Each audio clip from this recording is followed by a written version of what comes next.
Well, the new year, it's always a major motivator for a reset. And the latest survey out of YouGov.com says the most popular New Year's resolution for 2026 is exercise. But doctors say your new routine doesn't have to be rigorous in order to get those results. Joining us now is Forbes Public Health Senior Contributor, Dr. Omer Awan.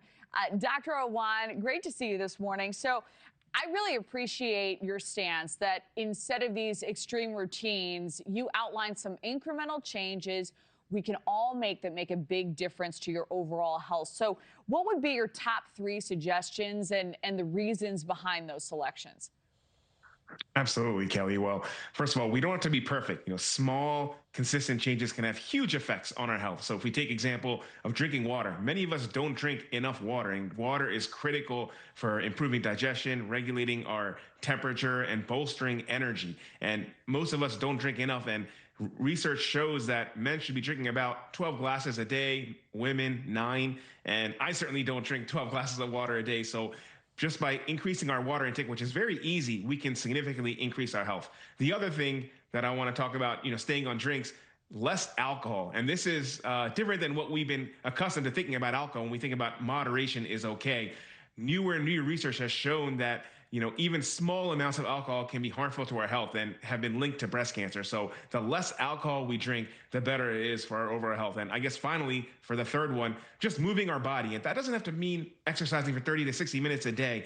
All movement really helps, and that can look very different for different people. So even yoga, doing chores, gardening outside, these are all things that can help our health. Research has even shown that walking for 2 minutes a day after a heavy meal can lower blood sugar levels. So you can see that, don't take it for granted. All walking and all movement is good for our health. Yeah, even the little things that don't necessarily feel like exercise. It's a great point.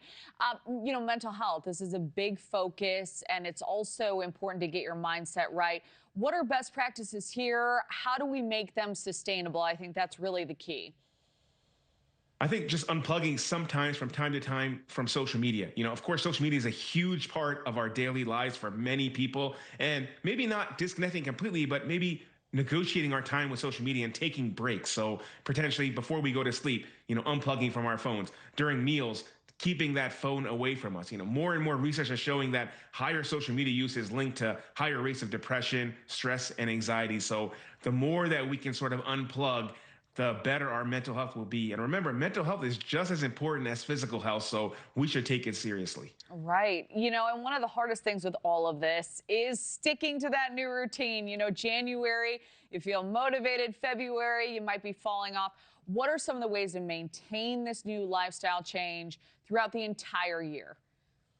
Just taking it one step at a time. Oftentimes we make these huge resolutions that then fall apart by March. Statistically, most New Year resolutions fail by March. It's because they're often unrealistic, but these simple steps can be very practical and very easy to do. So if we stick to very easy, doable, practical actions, we can make a huge difference in our health. And hopefully we can take some of these tips and Thank you for watching. Subscribe below and download our NewsNation app right now on your phone, and you will get fact-based, unbiased news for all Americans.